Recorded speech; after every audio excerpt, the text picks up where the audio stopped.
Assalamualaikum warahmatullahi wabarakatuh. Jumpa lagi dengan Mimin di Ahmad Channel Indo. Di cerita kali ini Mimin akan menceritakan tentang Nabi Soleh. Tanpa berlama-lama lagi, mari kita masuk ke alur ceritanya. Kisah Nabi Saleh, sejarah, mukjizat dan penjelasan ayat Al-Quran.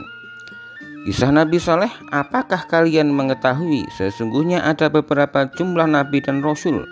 Nabi dan Rasul jumlahnya sangat banyak sekali. Total terdapat 124.000 Nabi dan 312 Rasul. Namun, dalam Islam kita hanya diwajibkan untuk mengetahui dan mempelajari 25 Nabi dan Rasul.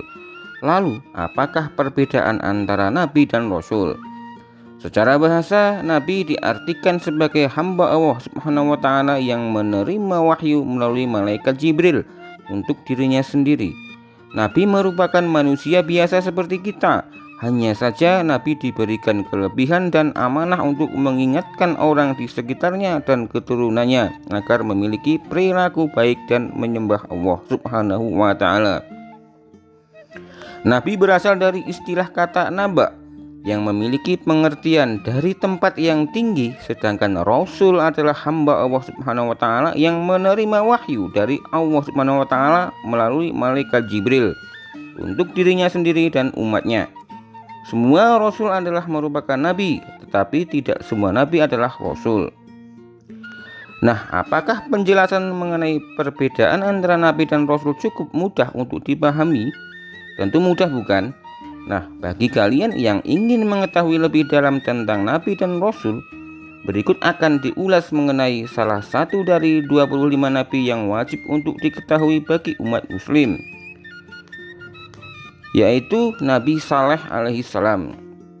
Sejarah Nabi Saleh alaihissalam.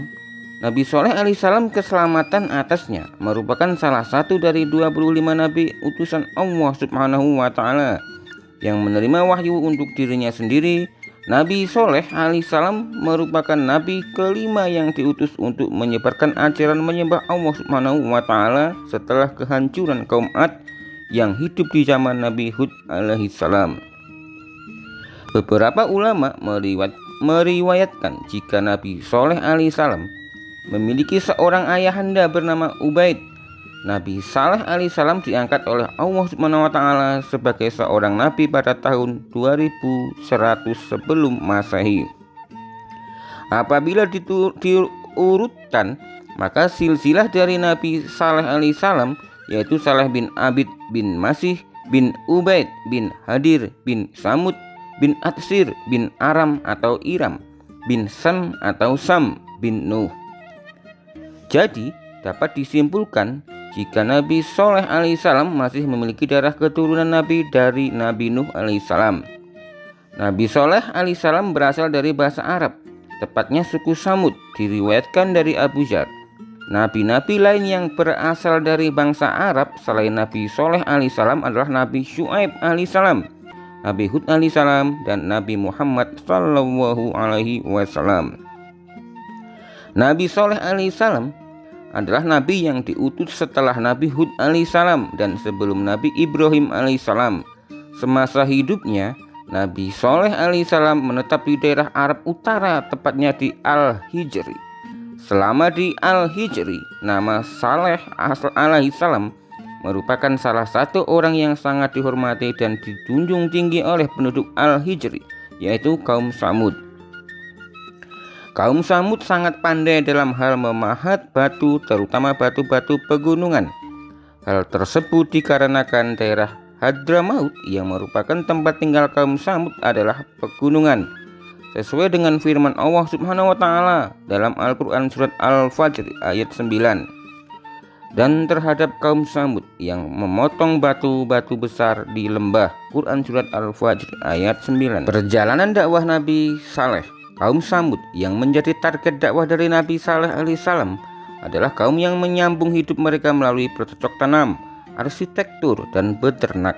Kemampuan yang dimiliki kaum Samud di bidang arsitektur sangatlah mengagumkan. Mereka memahat bukit berbatu yang banyak ditemukan di Al-Hijr menjadi bangunan indah dan megah, sedangkan pada hamparan tanah yang datar mereka membangun istana-istana, bukit-bukit. Batu yang dipahat oleh kaum Samud membentuk bangunan-bangunan rumah yang mereka tinggali dengan gaya khas peninggalan Yunani dan Romawi kuno. Kaum Samud yang ingkar kepada Nabi Saleh alaihi salam. Pada saat itu diketahui kaum Samud menyembah berhala sesuai yang dilakukan secara turun-temurun oleh nenek moyang mereka.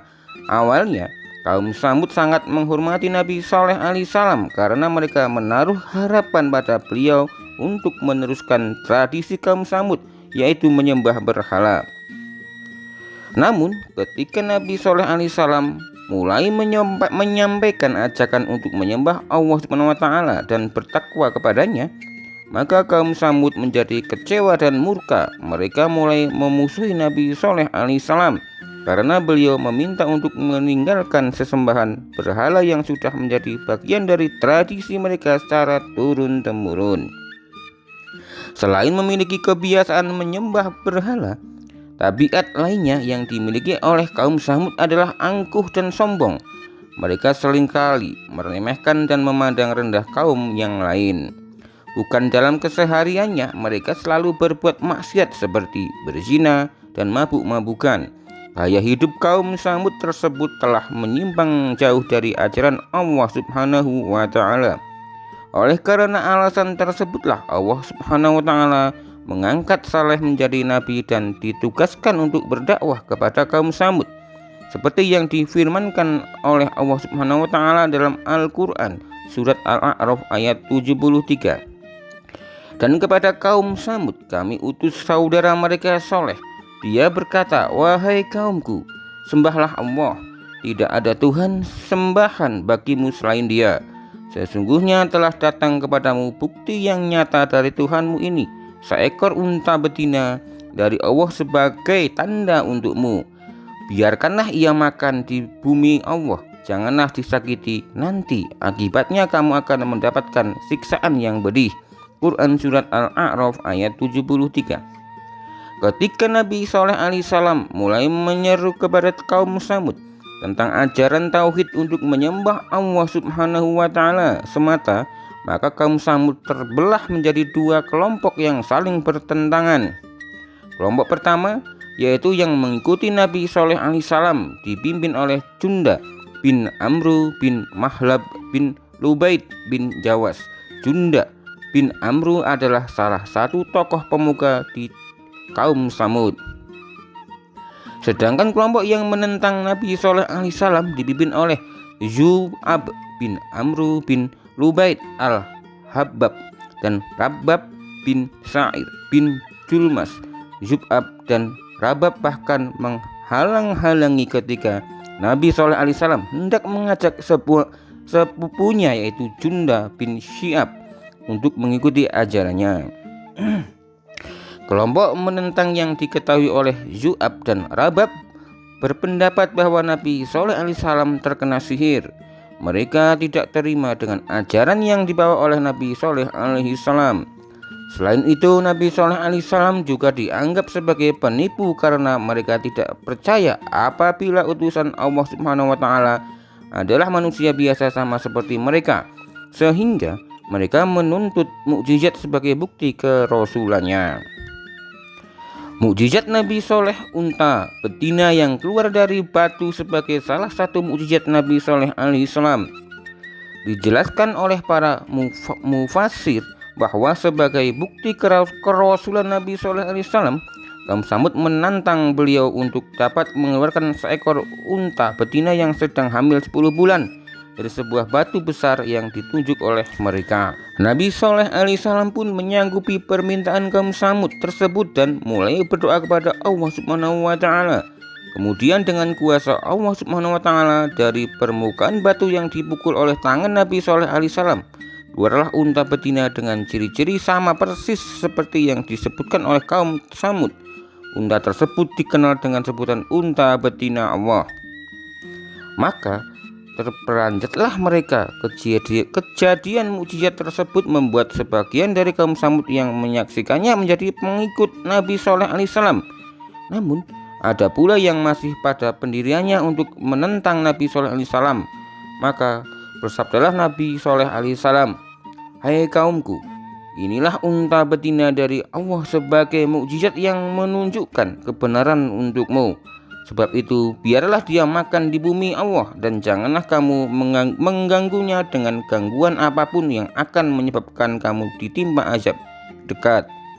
Quran Surat Hud ayat 64. Dan janganlah kamu sentuh unta betina itu dengan sesuatu kejahatan yang menyebabkan kamu akan ditimpa oleh azab hari yang besar. Quran Surat Asy-Syu'ara ayat 156. Seperti yang diriwayatkan dalam Al-Quran, Nabi Shaleh alaihissalam berpesan kepada umatnya untuk tidak berbuat jahat kepada unta betina Allah. Bahkan Nabi Shaleh alaihissalam mengizinkan kaumnya untuk memerah dan mengonsumsi susu unta tersebut secara bergantian.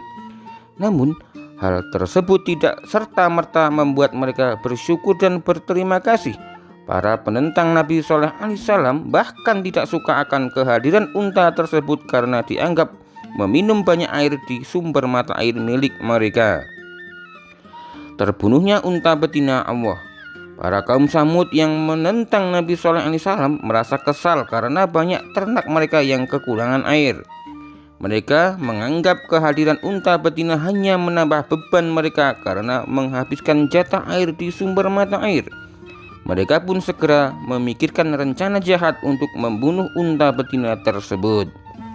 Di antara orang-orang yang berencana melakukan pembunuhan terhadap unta betina Allah, terdapat dua wanita yang menjadi provokator rencana tersebut. Dua wanita tersebut adalah Sauduk binti Mahsyah bin Syahir Al-Mukhtar dan Unaijah binti Kunaim. Unaijah merupakan istri dari Syu'ab, salah satu pemimpin kelompok penentang Nabi Shaleh alaihissalam. Unaijah dan Syu'ab memiliki 4 orang anak perempuan dan membentuk perjanjian dengan Qudar bin Salif untuk dapat memilih salah satu anaknya apabila berhasil membunuh unta betina. Sauduk pun melakukan hal yang sama, yaitu menawarkan dirinya sendiri pada Misra bin Mahraj bin Mahya apabila Misra mampu membunuh unta tersebut. Qudar dan Misra yang tergiur dengan tawaran kedua wanita tersebut pun bertekad penuh untuk membunuh unta betina dengan mengajak 7 pemuda yang lain. Mereka mengawasi ketika unta betina sedang minum air di mata air, lalu secara kilat memanah petis unta tersebut sambari menikam bagian perut unta dengan menggunakan pedang. Dengan begitu terbunuhlah unta betina Allah yang merupakan mukjizat milik Nabi Shaleh alaihissalam. Azab mendatangi kaum Samud yang ingkar dan keji. Nabi Shaleh alaihissalam sangat sedih ketika mendapati bahwa unta betina Allah telah dibunuh oleh kelompok penentangnya.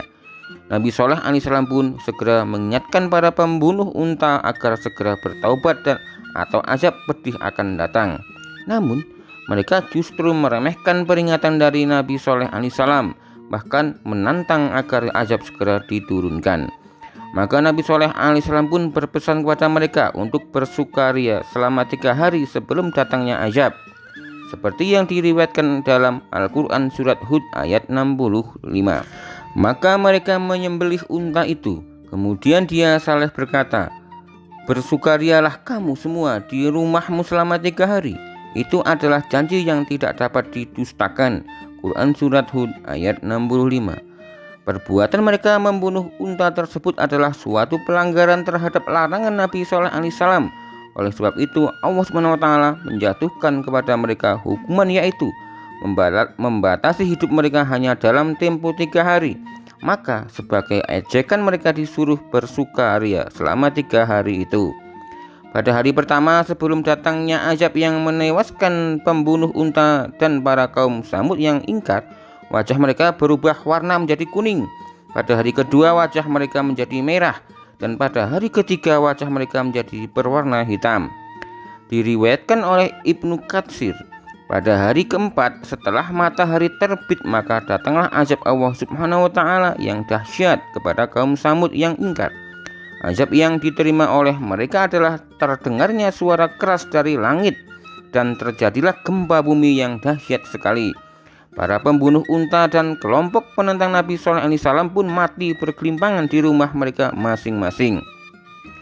Diceritakan bahwa tidak ada satupun kelompok penentang Nabi Shaleh alaihissalam yang selamat kecuali Kalbah binti Asal.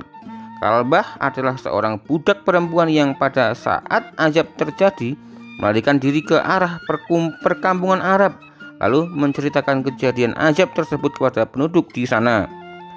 Kalbah diberi minum oleh salah satu warga perkampungan tersebut. Namun setelah minum, Kalbah langsung tewas seketika. Begitulah azab Allah Subhanahu wa ta'ala. Sedangkan Nabi Shaleh alaihissalam dan para pengikutnya yang beriman kepada Allah Subhanahu wa ta'ala selamat dari kejadian tersebut. Meskipun tidak diceritakan dalam Al-Quran mengenai kehidupan Nabi Shaleh alaihissalam dan pengikutnya setelah kejadian yang menimpa kaum Samud, namun terdapat sumber yang mengatakan bahwa mereka berpindah ke daerah Ramlah ke kawasan Palestina. Ayat dalam Al-Quran yang berkisah mengenai Nabi Shaleh alaihissalam. Kisah perjalanan Nabi Shaleh alaihissalam dalam berdakwah tercantum dan diabadikan dalam beberapa surat Al-Quran, di antaranya Al-Quran surat Asy-Syamsi ayat 11-15. Kaum Samud telah mendustakan Rasulnya karena mereka melampaui batas. Quran surat Asy-Syamsi ayat 11. Ketika bangkit orang yang paling celaka di antara mereka. Quran surat Asy-Syamsi ayat 12. Lalu Rasul Allah Saleh berkata kepada mereka, biarkanlah unta betina Allah dan minumannya. Quran surat Asy-Syamsi ayat 13. Lalu mereka mendustakan dan menyembelih unta itu, maka Tuhan mereka membinasakan mereka disebabkan dosa mereka. Lalu Allah menyamaratakan mereka dengan tanah. Quran surat Asy-Syamsi ayat 14. Dan Allah tidak takut terhadap akibat tindakannya itu. Quran surat Asy-Syamsi ayat 15. Al-Quran surat Hud ayat 61-68. Dan kepada kaum Samud kami utus saudara mereka Saleh. Dia berkata, wahai kaumku, sembahlah Allah, tidak ada Tuhan bagimu selain Dia. Dia telah menciptakanmu dari bumi tanah dan menjadikanmu pemakmurannya. Karena itu mohonlah ampunan kepadanya. Sesungguhnya Tuhanku sangat dekat rahmatnya dan memperkenankan doa hambanya. Quran surat Hud ayat 61. Mereka kaum Samud berkata, wahai Soleh, sungguh engkau sebelum ini berada di tengah-tengah kami merupakan orang yang diharapkan. Mengapa engkau melarang kami menyembah apa yang disembah nenek moyang kami? Sungguh kami benar-benar dalam keraguan dan kegelisahan terhadap apa agama yang engkau serukan kepada kami. Quran surat Hud ayat 62. Dia Soleh berkata, wahai kaumku, terangkanlah kepadaku jika aku mempunyai bukti yang nyata dari Tuhanku dan diberinya aku rahmat kenabian darinya, maka siapa yang akan menolongku dari azab Allah jika aku mendurhakainya? Maka kamu hanya akan menambah kerugian kepadaku. Quran surat Hud ayat 63. Dan wahai kaumku, inilah unta betina dari Allah sebagai mukjizat untukmu. Sebab itu biarkanlah dia makan di bumi Allah, dan janganlah kamu mengganggunya dengan gangguan apapun yang akan menyebabkan kamu segera ditimpa azab. Quran surat Hud ayat 64. Maka mereka menyembelih unta itu. Kemudian dia Soleh berkata, bersukarialah kamu semua di rumahmu selama 3 hari. Itu adalah janji yang tidak dapat didustakan. Quran surat Hud ayat 65. Maka ketika keputusan kami datang, kami selamatkan Soleh dan orang-orang yang beriman bersamanya dengan rahmat kami, dan kami selamatkan dari kehinaan pada hari itu. Sungguh Tuhanmu Dia Maha Perkasa. Quran surat Hud ayat 66. Kemudian suara yang mengguntur menimpa orang-orang zalim itu, sehingga mereka mati bergelimpangan di rumah-rumahnya. Quran surat Hud ayat 67. Seolah-olah mereka belum pernah tinggal di tempat itu. Ingatlah, kaum Samud mengingkari Tuhan mereka. Ingatlah, binasalah kaum Samud. Quran surat Hud ayat 68. Selain terdapat dalam surat Asy-Syamsi dan surat Hud, kisah mengenai Nabi Shaleh alaihissalam juga diriwayatkan dalam surat Al-Qamar ayat 23, 32, surat Fussilat ayat 17, 18, Surat An-Naml ayat 45, 53, Surat Asy-Syura ayat 141, 159, Surat Al-Isra ayat 59, Surat Al-Hijr ayat 80 sampai 84, dan Surat Al-A'raf ayat 73 sampai 79. Nah, apakah kisah mengenai Nabi Shaleh alaihissalam yang meliputi sejarah singkat, perjalanan dakwah, dan mukjizat Nabi Shaleh alaihissalam cukup mudah untuk dicerna dan dipahami? Demikian kisah Nabi Shaleh. Ada salah Mimin dalam membacakan naskah. Mimin minta maaf. Mimin akhiri. Assalamualaikum warahmatullahi wabarakatuh.